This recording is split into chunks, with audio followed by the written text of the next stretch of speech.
안녕하세요, 달빛입니다. 오늘은 미스트롯2 메들리 팀 미션이 진행하고 있는 가운데 그것에 대한 결과가 좀 유출이 되고 있습니다. 근데 그 유출된 내용에 대해서 절대 보지도 마시고 믿지도 마시라고 말씀을 드리고 싶고요. 그리고 그 유출하는 것이, 그런 결과를 유출하는 것이 어떤 법적 책임을 물을 수가 있는지에 대해서도 좀 말씀을 드리겠습니다. 우선 지금 보시는 이 화면이 무엇이냐면, 이것은 지난 1대1 데스매치 때 승자와 패자를 나타낸 표입니다. 근데 이 표가 언제 나왔냐면 1대1 데스매치 방송이 끝난 직후에 나온 것이 아니라 1대1 데스매치 방송이 하기 전부터 이 표가 유출이 됐어요. 누가 승리고 누가 패했는지 유출이 됐고, 그리고 이렇게 추가 합격자도 누가 됐는지까지도 이렇게 상세하게 적어서 유출이 됐었습니다. 그래서 이러한 콘텐츠들이 인터넷에 떠돌아다니고 심지어 유튜브에도 동영상으로 올라와서 제작이 돼서 영상이 올라오기도 했었어요. 그래서 많은 사람들이 이 내용을 믿고 영상을 시청했는데, 문제는 뭐냐면 결론은 이거 하나도 안 맞았습니다.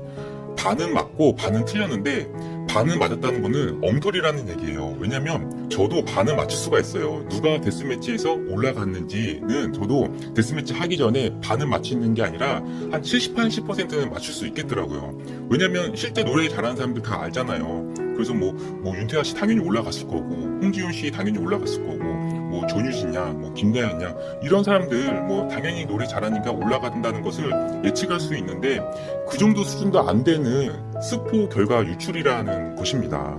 제가 일례로 설명을 해드리면, 1대1 데스매치 하기 전에 왜 전유진 양이 김다현 양과 1대1로 데스매치를 붙어서 전유진 양이 졌다, 이런 스포 내용이 막 생성되고 있었어요. 영상으로도 많이 만들어지고, 심지어 뭐 블로거나 어떤 이런 인터넷 커뮤니티 게시판에 그런 글들이 많이 남겨져 있었는데, 실제는 어땠나요?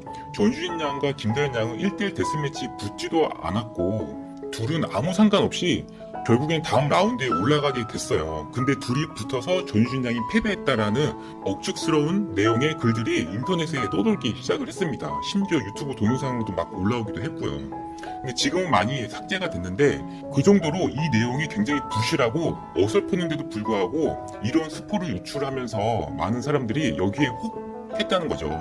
저도 1대1 데스매치 방송을 하기 전에 이 내용을 벌써 접했기 때문에 이 결과를 생각을 하면서 방송을 봤는데, 이게 보는 순간 하나도 안 맞구나 라는 것을 알고, 이게 정말 엉터리였구나, 이거 정말 문제 있구나 라고 굉장히 느꼈습니다.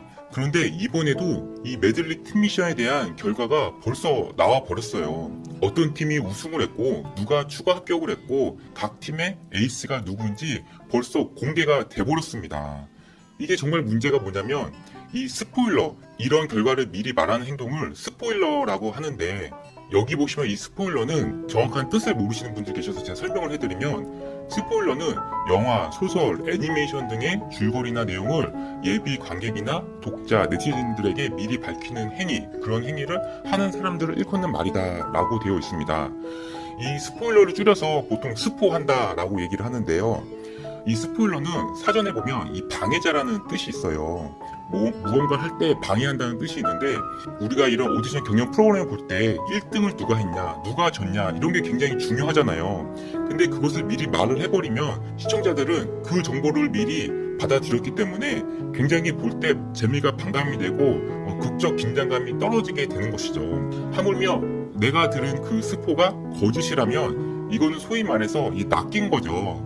이거는 조회수 올리려고 하는 사람들에 의해서 그 스포가 유출이 되면서 그냥 그 사람들 조회수만 올리고, 그 잘못된 정보를 받아들인 사람은 그냥 소위 말해서 낚인 사람들이 돼버리는 것입니다.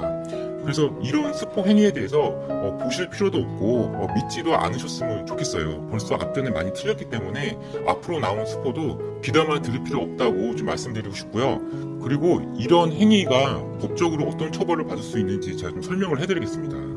여러분, 지금 이 프로가 어떤 프로인지 아시죠? 바로 이 복면가왕이라는 프로인데, 이 복면가왕에서는 이 방청객들이 들어올 때 사전 서약서를 쓴다고 합니다. 절대 이것을 유출하지 않고, 그리고 핸드폰에도 보안 스티커를 붙여서, 카메라에 보안 스티커를 붙여서 절대 이거를 촬영하지 못하도록 그렇게 서약서도 쓰고 카메라에 그런 조치까지 한다고 해요. 그렇게 스포 유출을 하면 안 되기 때문에 그런 조치를 취하는 거고, 여기 JTBC 히든싱어라는 프로그램, 여기도 이 스포가 유출되면 안 되는 프로그램이죠. 그래서 이 프로그램에서도 방청객들이 들어오게 되면 스포를 유출할 시에는 한 회의 제작분을 청구를 하겠다, 제작분의 손해를 물어내야 된다라는 그런 서약서를 쓰고, 마치 계약서 같은 서약서를 쓰고 방청객으로 들어온다고 합니다. 그 정도로 이 방송가에서는 이 스포 유출을 안 하기 위해서 이런 조치들을 취하고 있어요. 그래서 외국에서부터 이런 방송 제작, 드라마나 영화나 이런 스포를 유출하는 사람들에 대해서 제작자들이 소송을 걸기도 하고 있는데요. 우리나라에서도 형법 314조에 업무방해죄라고 있는데, 허위 사실 유포나 위력으로 업무를 방해할 경우 5년 이하의 징역 또는 1,500만 원 이하의 벌금에 처한다고 되어 있습니다. 이 스포를 잘못 유출하게 되면 이런 형사고발 소송에 휘말릴 수가 있습니다. 여기 보면 허위사실 유포라고 되어 있기 때문에 지난 1대1 데스매치에서 이 허위사실을 유포를 했죠. 1대1 데스매치 결과 하나도 맞지 않는 그런 허위사실을 유포했기 때문에 그런 경우도 이 업무방해죄에 해당이 될 수가 있어요. 그리고 민사소송에도 해당이 됩니다. 손해배상 청구도 할 수 있기 때문에 절대 이런 스포 유출을 해서도 안 되고, 이런 스포를 들었다고 해서 유서를 해서도 안 되는 것입니다. 그래서 지난 사례를 봤을 때 지난 스포 유출은 너무나도 엉터리였어요. 그래서 이번 스포 유출도 여러분 혹시 보셨다면, 벌써 많은 사람들이 보셨더라고요. 조회수를 보니까 많은 사람들이 보셨는데, 그거 믿지 마시고 그냥 방송으로 재밌게 보셨으면 좋겠습니다. 이 미스트롯2가 시청률이 30%나 가까이 나오기 때문에 정말 많은 유언비어들이 탄생하고 있는 것 같아요. 김다연 양이 미스트롯2 하차한다 이런 것까지 막 나와서 김다연 양이 그에 대해서 또 해명도 하기도 했죠. 그래서 이 미스트롯2가 아무래도 큰 이슈가 되고 있다 보니까 이런저런 논란들, 이런저런 일들이 많이 생기는 것 같습니다.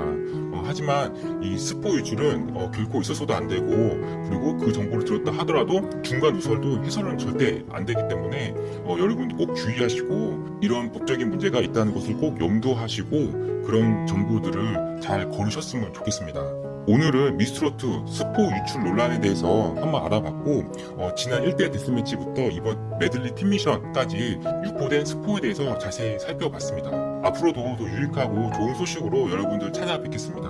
혹시 아직 구독하시지 않으셨다면 꼭 구독해 주셔서 다음 영상에서도 만나 뵀으면 좋겠습니다. 네, 시청해 주셔서 감사합니다.